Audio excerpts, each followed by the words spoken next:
Welcome to the Parsha Perspective. Each week, we will delve deep in a weekly Torah portion to find a practical and insightful way to enhance your daily life.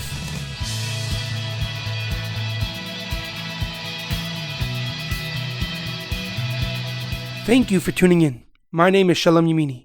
Each week, we will look in a weekly Torah portion to find inspiration that will complement your daily life and intensify your connection to God. This week's episode is dedicated in the memory of the 11 Kedoshim that were taken before their time in Pittsburgh last week on Shabbos. Hashem Yimkam Damam. May God comfort their family and friends, their community, and the entire Klal Yisrael.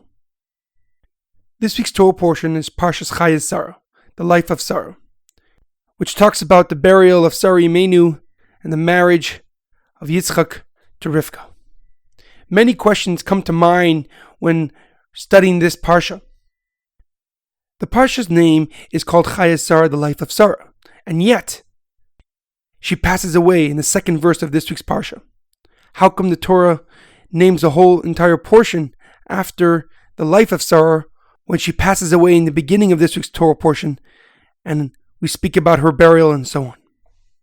Another question that comes to mind is that after she passes away, the pasuk says that Avraham came and wept for Sarah and mourned for her. 5 words. Did Torah not have more than 5 words to mourn for our first matriarch, Sarah Imenu? Did Avraham not care enough to mourn for longer, that the Torah should be more outspoken about his mourning? Did Avraham not just lose his wife, his partner, the person that Hashem promised that will create the Jewish nation with him? The answer is the way the Jewish people respond to tragedy, like the unfortunate event that happened in Pittsburgh last week. Yes, Avraham did mourn, but what else did he do? He wanted to continue the legacy created by Sarah, her son Yitzchak, and therefore he sends his servant right away to make sure that his son gets married and continues on the Jewish people and fulfill the promise that Hashem has promised them of making a nation that will be as multiple as the stars in the sky and the sand in the earth. We see exactly how Avraham continued Sarah's legacy by making the marriage between his son Yitzchak and Rivka. Because when Rivka came back to Sarah's tent, the miracles that were by Sarah Imenu, the candle that was always lit, the dough that was always fresh, and the cloud of glory that lived above the tent returned. The Jewish answer to tragedy is legacy, which means continuing the legacy that it will be forever engraved in our identity, in our Jewish history. Do not let the evil prevail. Do not let it overtake our lives. Create new legacies, continue on legacies, start movements in their memory, so their names will never be forgotten from the Jewish people. That is the Jewish answer to tragedy. Continuing legacies, making them engraved in our identity, so quintessential to our purpose and meaning, they will never forget their names.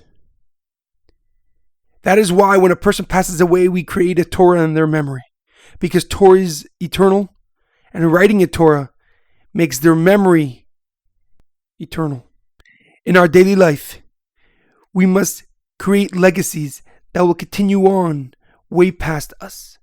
We must engrave ourselves in the identity of the Jewish people by taking on learning, extra learning, if you do already, extra Torah mitzvahs, charity, creating institutions, because that is the answer to tragedy. Yes, you should mourn, but then go and create legacies and continue on legacies that will be forever in the Jewish people. We should not let such evil prevail. We take this darkness and transform it into light. Take something that is so bad and try to see something positive that we can take out of it, become stronger, more unified. Right now, today, take on a mitzvah. Give more charity. Do something special in their memory and start your own legacy. Start your own legacy that will live on way past you and your children. People 200 years from now will say, I know who he is.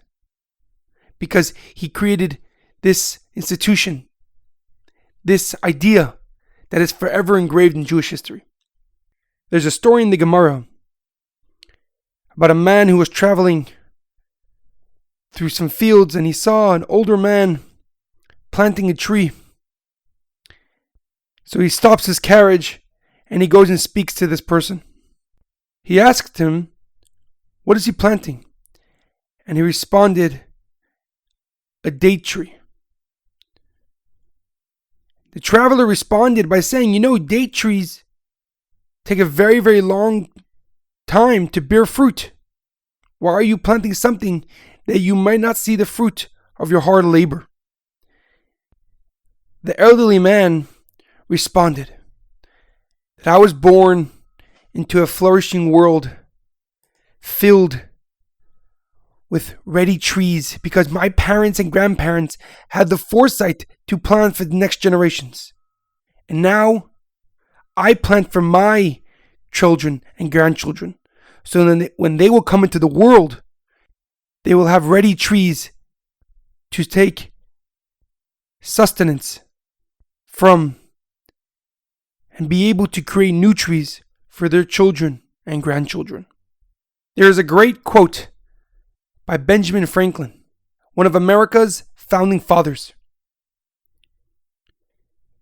If you do not want to be forgotten, do something worth writing about, or write something worth reading about. Have a great weekend and a good Shabbos.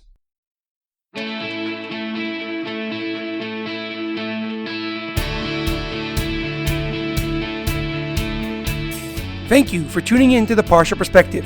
Check out our website, theparshaperspective.com. Send thoughts and comments to theparshaperspective@gmail.com. Till next time, thanks for listening.